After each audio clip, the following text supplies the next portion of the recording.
Assalamualaikum warahmatullahi wabarakatuh. Selamat siang dan salam sejahtera untuk kita semua. Pemirsa Jateng Pos TV, dimanapun Anda berada, kali ini kita berjumpa lagi dengan Jateng Pos TV di segmen dialog khusus ya. Dialog khusus kita kali ini insya Allah akan membahas tentang tema pencapresan, ya, pencapresan khususnya tentang peluang Pak Ganjar Pranowo yang belakangan cukup santer di jagat politik kita ya. Kali ini untuk membedah atau membahas atau mendiskusikan tentang tema kita adalah Ganjar Pranowo dicinta survei dan sosmed tetapi ditolak oleh partai, itu temanya. Nah, untuk membahas tentang tema ini, alhamdulillah Jateng Pos TV sudah tersambung dengan pengamat politik Undip yaitu Bapak Teguh Yuwono. Selamat siang Pak Teguh. Selamat siang Mas Hasto. Oke, terima kasih. Perkenalkan saya Bejan Sahidat Pak dari Jateng Pos TV, temannya Pak Hasto tadi. Baik, Mas Run. Bejan, nama saya Bejan saja. Mas Bejan, oke, siap. Bejan atau Bejo lah orang Semarang ya. Oke Pak, saya dari Jateng Pos TV. Bejo itu bagus. Amin doanya Pak Teguh. Pak Teguh Yuwono, tentang tema kita itu tadi bahwa Ganjar Pranowo dicinta oleh survei dan sosmed ya, dielulukan oleh sosmed dan dari survei juga elektabilitasnya cukup lumayan. Tetapi nampaknya hampir semua partai kok belum ada yang membuka tangan atau dalam bahasa yang lebih tegas adalah masih belum misalnya mencalonkan Pak Ganjar atau dicinta survei tapi ditolak partai. Monggo komentarnya Pak Teguh tentang tema ini Pak.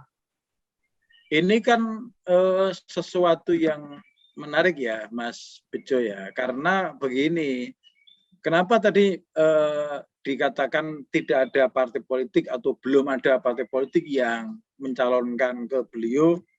Ini kan pertarungan masih lama. Ini kalau lari maraton. Ini kilometernya masih kilometer 0, jadi saya kira sangat wajar ya ketika kemudian politik media kita itu berbicara tentang apa yang mungkin, apa yang bisa dilakukan oleh para kandidat, oleh para partai politik menjelang perhelatan politik di 2024. Nah, tapi kita harus ingat loh Mas Bejo, kenapa harus ingat? Karena sebetulnya apa yang terjadi dengan Ganjar di media saat ini, kemudian tema tadi kenapa dicinta oleh masyarakat, oleh survei, oleh medsos, tetapi tidak direspon oleh partai politik, itu sebetulnya efek dari sistem politik kita. Yang memang sistem politik kita itu tidak membuka peluang munculnya orang-orang di luar partai politik yang berkontestasi di dalam politik kita. Beda ya misalnya dengan di Eropa atau di Australia, di Kanada. Di situ kan sistemnya siapapun yang menjadi ketua partai, ketua umum partai di level nasional misalnya, dia akan otomatis menjadi kepala pemerintahan. Jadi kalau Mas Hasto lihat di Inggris, lihat di Kanada, lihat di Australia, lihat di Commonwealth countries ya, negara-negara Commonwealth, itu ketua umum itu otomatis begitu pemilu selesai dan partai itu menang, maka ketua umum itu akan jadi kepala pemerintahan. Nah, kepala pemerintahannya siapa misalnya? Ya Perdana Menteri kalau sistemnya parlementer. Nah, di kita ini kan berbeda. Di kita itu mirip kepada pertarungan politik liberalisme. Artinya apa? Siapa yang terkenal di media, siapa yang punya akses besar, itu yang berpotensi untuk menjadi calon presiden. Sehingga calon presiden biasanya sebagian besar karena produk dari survei gitu loh. Karena produk dari pendapat masyarakat itu loh. Nah, sekarang kembali ke partai politik. Apakah partai politik itu akan merespon terhadap tuntutan masyarakat itu langsung dengan mencalonkan, atau dia akan menunggu sampai pada waktu di mana memungkinkan proses-proses itu terjadi gitu loh, semakin dekat di dalam upaya-upaya pencalonan. Jadi tadi pertanyaan Mas Bejo, apakah ini kemudian tidak ditangkap oleh partai. Kalau partai menangkap sekarang ya partainya tidak paham sistem politik kalau begitu. Wong jalan masih panjang, masih 2024 gitu loh. Jadi apa yang dilakukan ini sebetulnya ya tidak hanya warming up ya, ini masih muntup-muntup saja, masih belum mempola. Apakah Ganjar cukup kuat? Apakah Ganjar akan sekuat ini? Apakah akan Ganjar semakin kuat hingga 2024? Bensinnya habis enggak sampai 2024? Gitu loh kira-kira Mas. Intinya itu Mas. Oke, betul Pak Teguh, terima kasih sekali. Saya menangkap sebetulnya dengan penjelasan Pak Teguh itu bahwa yang pertama waktunya masih jauh ya. Itu artinya berarti sikap partai masih sangat memungkinkan untuk berubah kan begitu ya. Masih sangat mungkin berubah di akhir-akhir nanti gitu ya. Yang kedua saya menangkap sistem demokrasi kita melalui partai sehingga calon-calon terbaik di luar partai bisa jadi tidak dapat panggung gitu ya Pak Teguh ya. Itu kan terjadi ya, pengalaman kita. Itu kan terjadi. Ada beberapa partai yang dulu melakukan konvensi. Mas Bejo ingat nggak? Dulu ya. Ada partai yang konvensi presiden, Partai Demokrat misalnya, dimenangkan oleh yang dari Surabaya, ya. Siapa itu? Dahlan Iskan.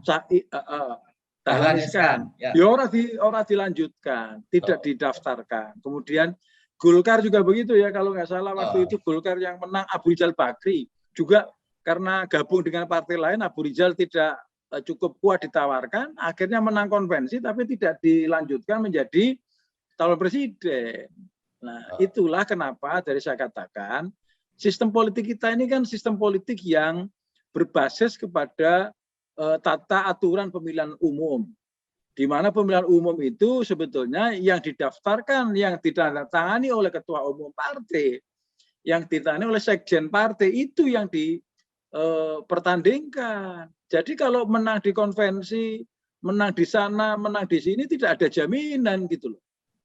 Tidak ada jaminan didaftarkan di dalam proses itu gitu loh. Oleh karena itu ini yang harus dicatat oleh para aktivis, dicatat oleh teman-teman sekalian bahwa politik itu kan sangat dinamis ya. Menang konvensi tidak ada garansi didaftarkan. Kenyataannya 2 orang menang di konvensi di partai besar tidak didaftarkan karena mungkin partainya koalisi dengan partai lain. Jadi memang ada 2 ranah.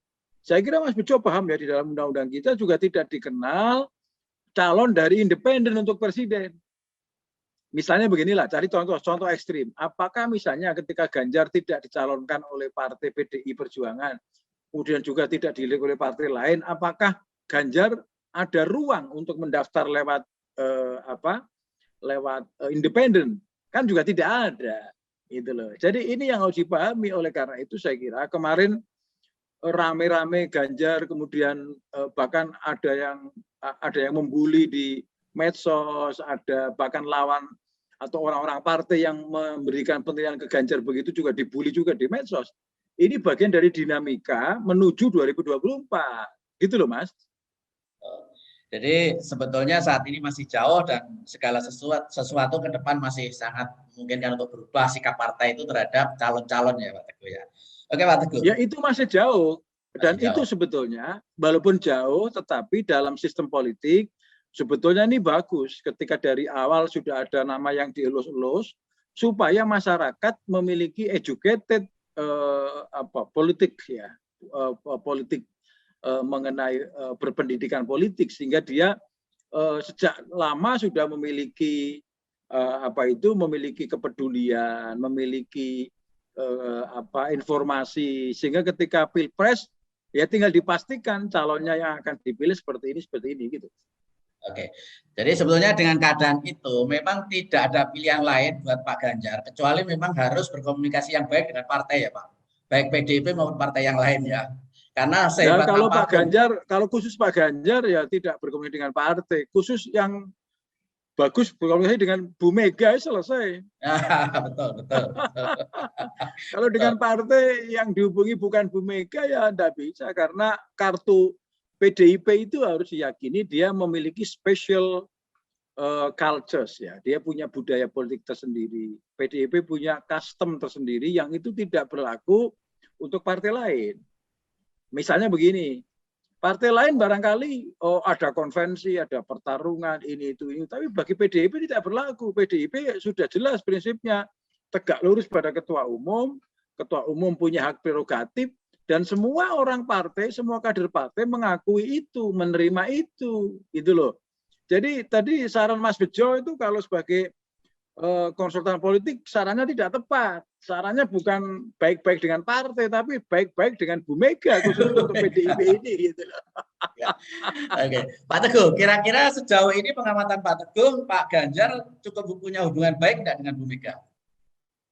Nah, ini yang menarik ya. Ini saya kira pertanyaan-pertanyaan yang menarik ya, karena Bu Mega punya relasi biologis dengan Puan. Sementara Puan saya kira cukup kritis terhadap Ganjar. Tapi juga anehnya juga dalam waktu yang bersamaan ketika Ganjar tidak diundang Puan di Pantai Marhen di Semarang, beliau malah ketemu Bu Mega di Jakarta, cipika-cipiki ya. Ini kan menarik gitu loh. Nah, habis itu yang lebih menarik lagi, Ganjar setelah didesak dengan berbagai macam info kan tidak statement apapun tentang Bu Mega. Tidak statement tentang Puan. Karena Ganjar juga saya kira tahu ya, dia bukan politisi kemarin sore ya. Dia paham bagaimana berrelasi, berkomunikasi dengan Puan dan Bu Mega. Nah, nyatanya Pak Ganjar juga tidak melakukan respon apapun, didesak wartawan, tidak mau menjawab, bahkan dia menjawab hal yang lain gitu loh. Itu artinya apa? Dia saya kira cukup respect terhadap Bu Mega, cukup hormat juga terhadap Puan, karena bagaimanapun jasa Puan terhadap Ganjar luar biasa besar. Karena waktu pemenangan gubernur periode pertama, Ganjar kalau nggak di backup Puan ya nggak akan menang, gitu loh. Itu. Oke, Pak Teguh. Berarti sebetulnya sikap Ketua DPD PDIP Jawa Tengah Pak Bambang Pacul ya terhadap Pak Ganjar yang tidak mengundang itu berarti kan belum tentu itu sikapnya Bu Mega juga ya.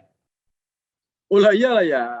Artinya ada sikap, ada Bambang Pacul kan bukan representasi Bu Mega. Bambang Pacul itu kan representasi partai politik. Beliau adalah staf atau utusan atau anak buahnya Mega. Artinya ada proses-proses itu yang saya kira menjadi menarik untuk dikaji, karena relasi antara Ganjar, Bambang Pacul dan yang lain itu kan relasi yang berbeda gitu Mas Bejo. Relasi politik gitu loh, yang berbeda antara satu dengan lainnya gitu loh. Pak Teguh, ada komentar bahwa Bambang Pacul kan sudah pasang badan. Kalau memang memilih Ganjar lebih baik dia mundur. Komentar panjenengan gimana, Pak? Ya politik itu kan up and down ya. Ini Ganjar atau Bambang Pacul berstatement seperti itu kan ketika belum ada faktor yang lain, belum ada faktor Puan, belum ada faktor Bu Mega. Ya nanti kalau Puan masuk, Bu Mega masuk, ya tentu akan berbeda gitu loh. Statement itu tentu akan berbeda karena belum, misalnya begini, orang yang loyal kepada seseorang, begitu orang itu meminta, tentu dia akan mengikuti. Bambang Pacul loyal pada Soekarno, loyal pada Bu Megawati. Nanti kalau Bu Mega bilang, Mas Bambang Wuryanto, saya dibantu ya, tolong dimenangkan pilpresnya itu biar Mas Ganjar maju. Nah misalnya begitu. Ini persoalannya kan, kenapa Bambang Pacul bicara begitu? Karena ada Puan. Yang itu persoalannya. Nah sekarang kuncinya tinggal seperti apa relasi antara Puan, Ganjar, dan Bu Mega. Nanti kalau PDIP sudah declare siapa calonnya, saya kira semua akan merapat ya, seperti kasusnya Jokowi, semua akan menjadi satu gitu. Meskipun PDIP Jawa Timur sudah memutuskan untuk mencalonkan Puan ya Pak ya, mungkin pasti ya, itu kan, ada potensi masih bisa berubah. Ya, itu kan masih jauh ya, itu kan masih jauh. Itu kan sama kasus ya. Andai kan nggak kasus di Solo nggak? Kasus di Solo bagaimana ketika Rudi menolak siapa anaknya Jokowi itu menolak Gibran. Ya. Tapi apa yang terjadi begitu Bu Mega menelpon Rudi mengatakan Rudi tolong diamankan, Gibran dimenangkan, ya akhirnya Rudi mengatakan siap Bu melaksanakan tugas. Ini kira-kira akan mirip seperti itu menurut saya. Ya. Jadi itu memang orang-orang loyalis Bu Mega selalu mengatakan kalau memang sudah oke dengan saya, ya sudah harus loyal dengan saya. Itu loh. Ya. Itu yang Itu penting. bukti bahwa garis politik tegak lurus PDIP itu memang luar biasa ya Pak ya selama ini. Itu juga yang harus dipahami oleh Pak Ganjar bahwa garis politik tegak lurus Bu Mega itu sangat menentukan. Maka ketika suatu saat misalnya betul-betul tidak digendaki oleh PDIP atau partai lain, sehebat apapun artinya kan juga tidak akan berarti apa-apa. Maka kuncinya memang garis tegak lurus itu harus dipahami dan diproses untuk pendekatan ke partai, kan begitu ya Pak ya? Iya toh. Iya. Ya artinya begini loh, artinya ada prosedur, ada tahapan-tahapan yang memang tidak bisa dilakukan tanpa memahami konteks. Ya, politik itu kan dua ya Mas, konten and konteks. Kontennya adalah seseorang ingin jadi presiden. Tapi konteksnya di partai mana seseorang itu akan mengajukan diri. Kalau memajukan diri mekanisme di PDIP tentu berbeda dengan mekanisme di Golkar, berbeda dengan Demokrat, berbeda dengan PKS. Nah ini yang harus dipahami. Jadi orang tidak bisa memberikan pemukulan atau pukul rata kepada orang dimanapun tanpa melihat kontekstualitas politik, baik konteks partai maupun konteks masyarakat. Memang ini orang kan mengatakan begini, jangan-jangan ini kasusnya Ganjar ingin mengulang kedua kalinya Jokowi. Ya kan? Jokowi kan memberi kartu truf kepada Bu Mega, Bu, ini kalau Ibu tidak mencalonkan saya, PDIP tidak akan menang calonnya menjadi presiden. Tetapi kita ingat, kasus Jokowi seperti itu dulu Puan Maharani belum begitu dewasa menjadi politisi, anaknya juga yang kedua si Prananda juga. Lah ini sekarang anak-anak Bu Mega sudah mulai besar, sudah mulai menancapkan sudah punya hasrat semua, ya. Sudah punya hasrat politik semua. Nah, itulah makanya apakah kasus projo yang pro siapa Jokowi, kemudian sekarang projo menggeser dukungan ke Megawati. Persoalannya orang bertanya, kalau ini semacam keledai yang terkantuk di lubang yang sama, persoalannya apakah Bu Mega akan di fait accompli hal yang sama dengan kasus Ganjar ini? Gitu. Saya kira Bu Mega bukan tokoh kemarin sore ya, Bu Mega juga bukan tokoh kacangan, tapi dia tokoh-tokoh yang memang memahami kontekstualitas politik, dan Bu Mega itu kan matahari tunggal di PDIP. Sementara partai-partai lain kan mataharinya banyak. Di PAN ada 2 matahari, akhirnya Pak Amin keluar mendirikan partai baru. Kemudian di Golkar juga banyak, akhirnya pecah menjadi partai-partai kecil. Saya kira ini dinamika politik yang harus dipahami. Tetapi saya kok tahu persis Pak Ganjar paham ini. Beliau mengerti ini, beliau memahami ini. Dan saya kira beliau tahu persis bagaimana karakter Bu Mega, bagaimana karakter Bambang Pacul dan karakter Puan. Makanya saya kira ini kan dengan Pak Ganjar kemarin diam tidak respon, itu kan pemberitaan sudah mulai menurun. Tapi ini kan up and down ya Mas Bejo, naik dan turun. Nanti akan naik lagi, waktunya mendekati akan naik lagi, atau nanti ada survei lagi. Nanti kalau para para peneliti melakukan update, melakukan survei, media seperti Anda ini melakukan semacam blow up berita, wah akan ramai lagi. Akan seperti itu, Mas. Oke, Pak Teguh. Seandainya misalnya nanti benar-benar PDIP menolak gitu ya. Kemudian mungkin juga partai-partai lain juga akan menolak. Kira-kira nasib Pak Ganjar akan seperti apa ini, Pak? Kan apapun kenyataannya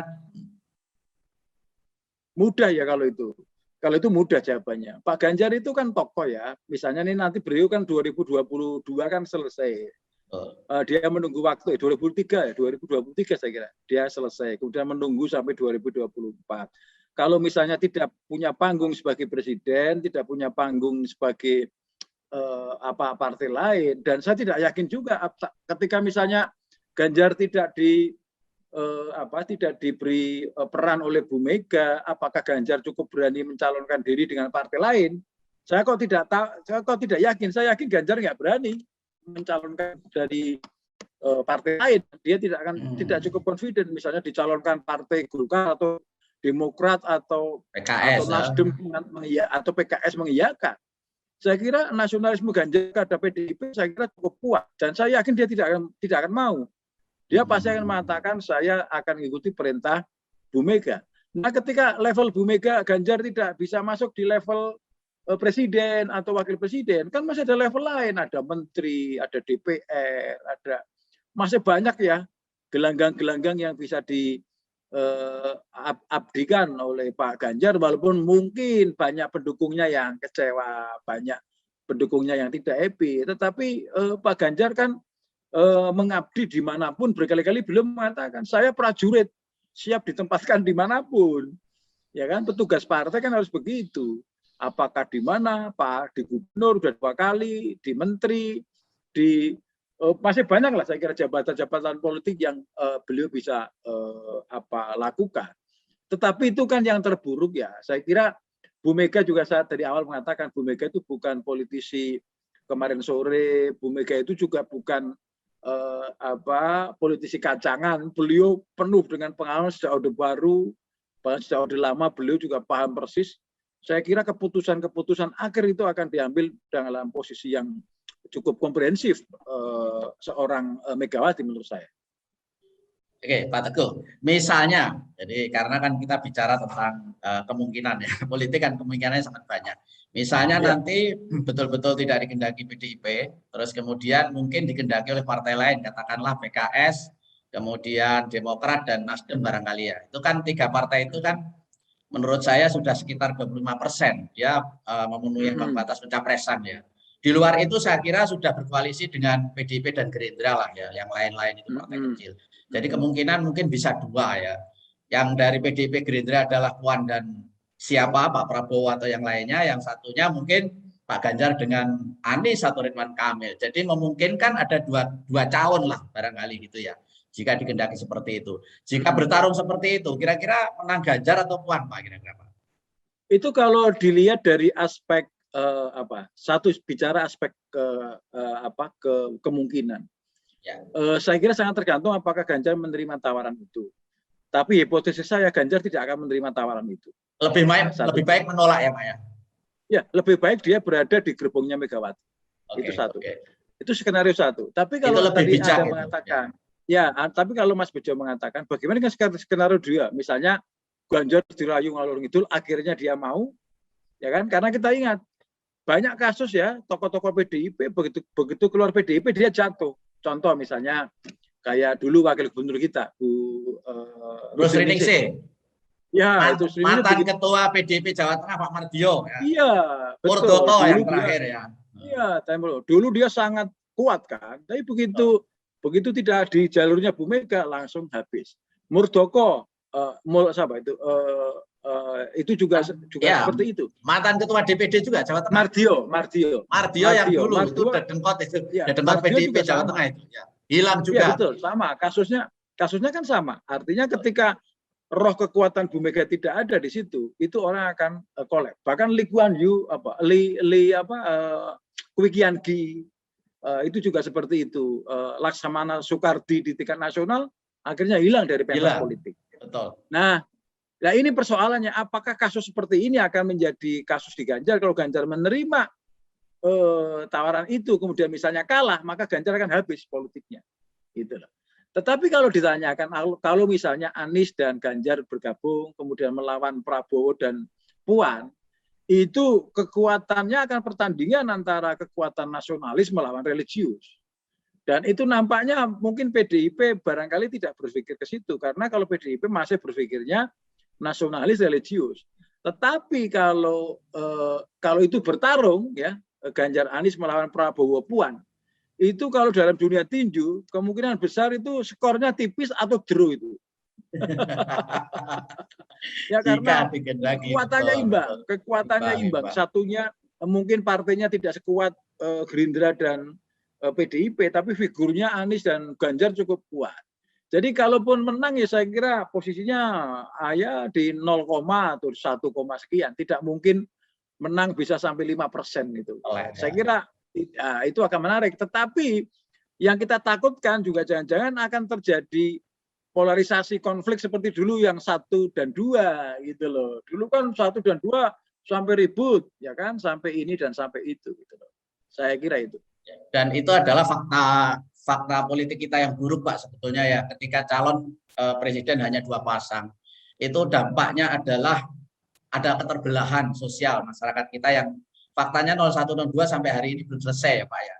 Kalau nanti 2024 juga calonnya 2, nasionalis dan religius, itu juga kita akan menjadi lebih parah lagi konflik sosial kita ini sebetulnya. Itu yang aneh juga begini.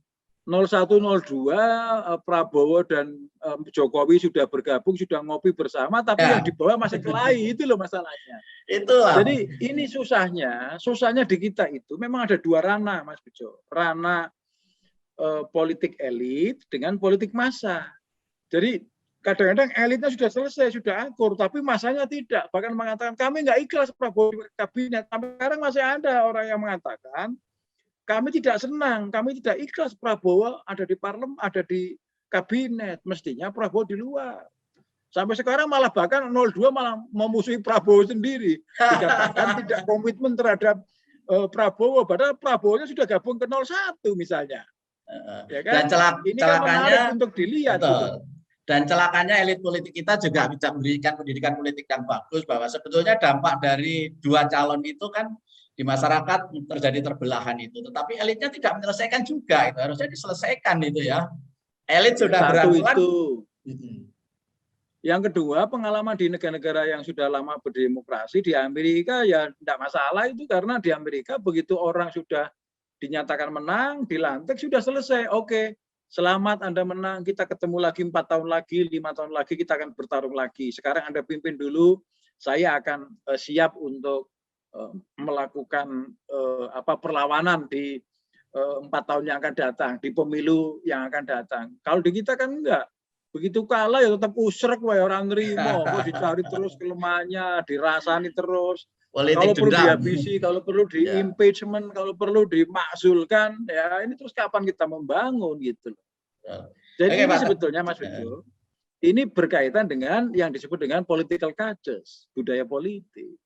Budaya politik demokrasi itu mengakui kemenangan lawan, mengakui kekalahan diri sendiri, merespon untuk memperbaiki keadaan yang akan datang gitu. Oke. Gitu.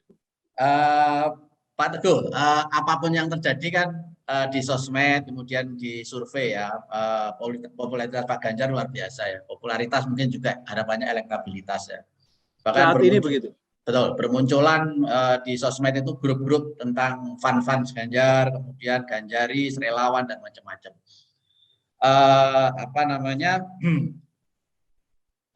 Itu sebetulnya apa yang mendasari sosmed atau masyarakat menyukai Pak Ganjar itu? Karena Pak Ganjar sebagai gubernur telah berhasil, atau karena kecintaan apa, Pak? Kalau saya melihat begini, Pak Ganjar itu satu tokoh yang humble, tokoh yang mudah bergaul, tokoh yang peduli kepada kepentingan orang banyak, dan dia memiliki keterampilan komunikasi politik yang luar biasa. Jadi hebatnya pemimpin politik begini, Mas Bejo. Kadang-kadang pemimpin politik mungkin pekerjaannya biasa saja, tetapi karena orangnya semana, gemerapiak, entengan, pinter ngomong, membuat orang happy.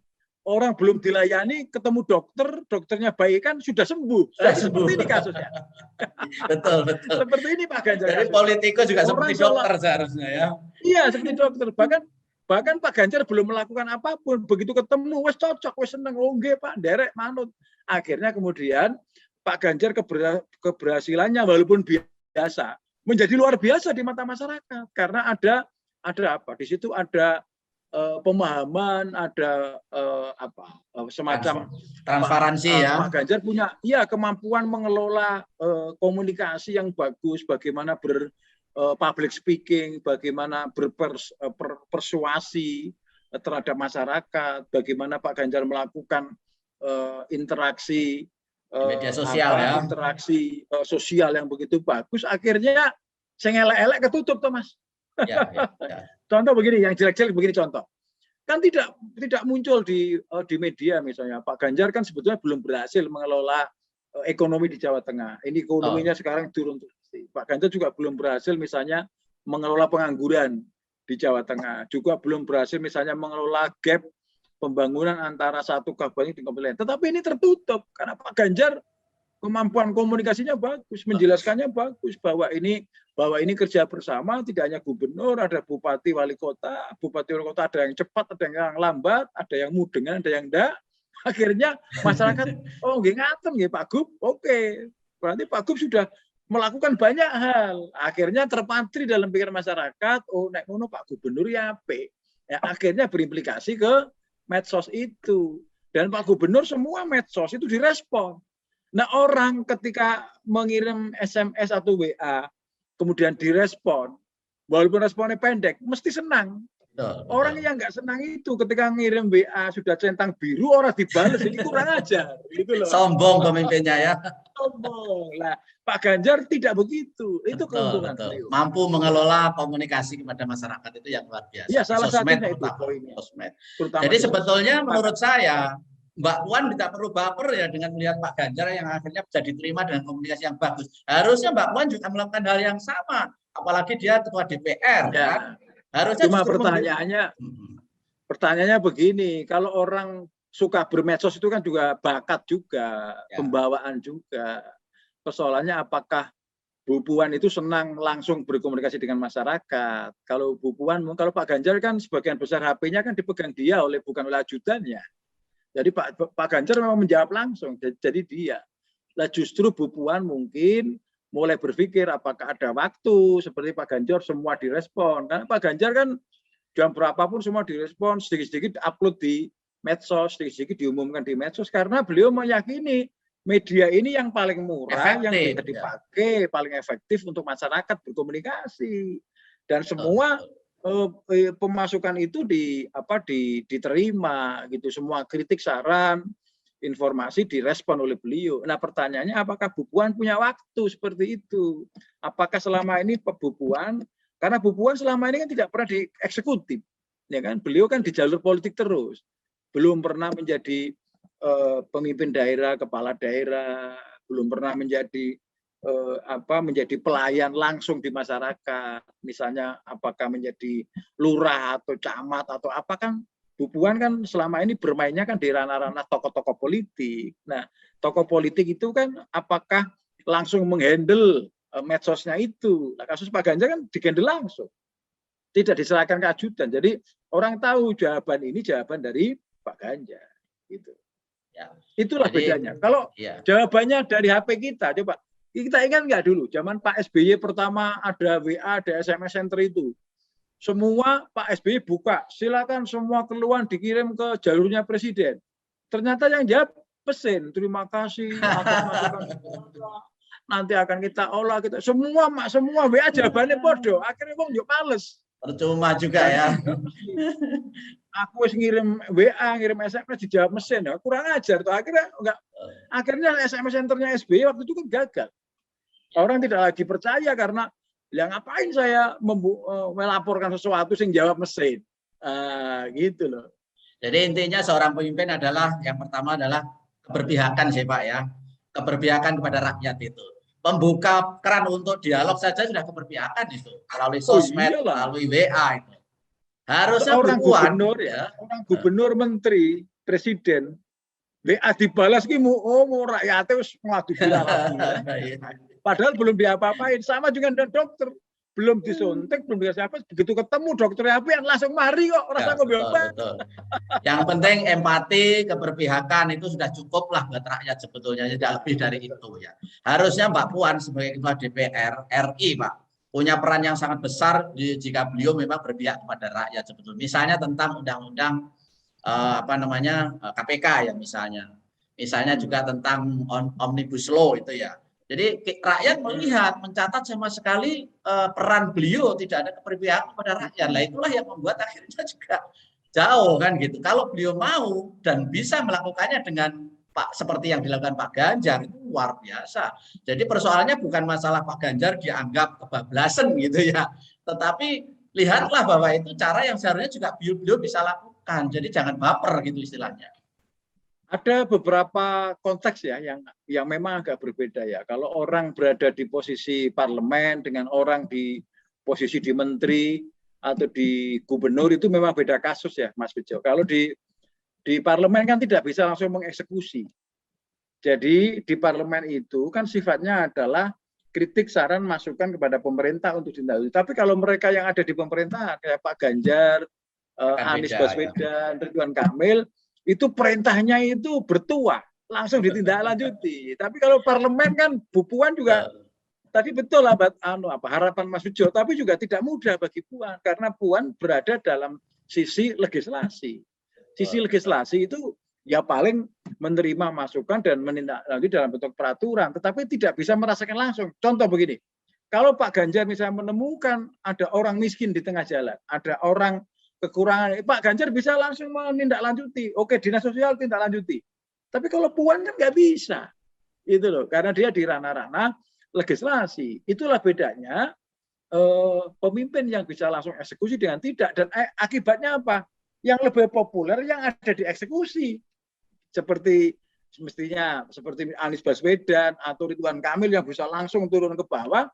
Seperti sekarang juga Bu Mensos itu lebih populer karena dia sebagai menteri bisa turun ke bawah kemana-mana, bisa langsung eksekusi. Itu loh. Jadi makanya tidak heran kalau misalnya Bu Risma lebih populer daripada Bu Puan barangkali, atau barangkali lebih yang lain. Itu efek-efek itu ada, Mas, gitu loh. Betul, Pak Teguh. Ini berandai-andai lagi ya. Mungkinkah nanti Pilpres 2024 itu hanya satu calon, Pak? Misalnya dari kubu PDIP, Gerindra, dan koalisinya. Saya kira kok di undang-undang mengatakan kalau Pilpres satu calon kan Pilpres tidak bisa dilaksanakan. Di undang Pilpres itu clear. Jadi Pilpres minimal 2 calon. Jadi pertanyaan Mas Bejo itu ya pertanyaannya tidak perlu ditanyakan karena tidak ada begitu.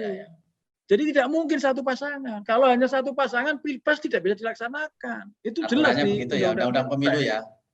Undang-undang pemilu. Jadi bahkan ada di situ kalau Pilpres hanya satu pasangan, kemudian partai yang lain tidak mengusulkan, partai yang tidak mengusulkan akan didenda dan dilarang untuk ikut pemilu yang akan datang. Jadi pasti akan ada 2 pasangan, akan ada dua pasangan calon. Karena apa? Partai terlalu berat kalau dihukum kemudian tidak boleh ikut pemilu, ya partai itu kehilangan nafas kalau parpol nggak ikut pemilu. Jadi terhadap pertanyaan itu jawabannya tidak mungkin. Karena kalau hanya satu pasangan tidak akan ada Pilpres. Akan ditunda 3 bulan lagi, ditunda 3 bulan agar parpol memilih siapa yang dicalonkan, menunjuk yang dicalonkan supaya 2 pasangan.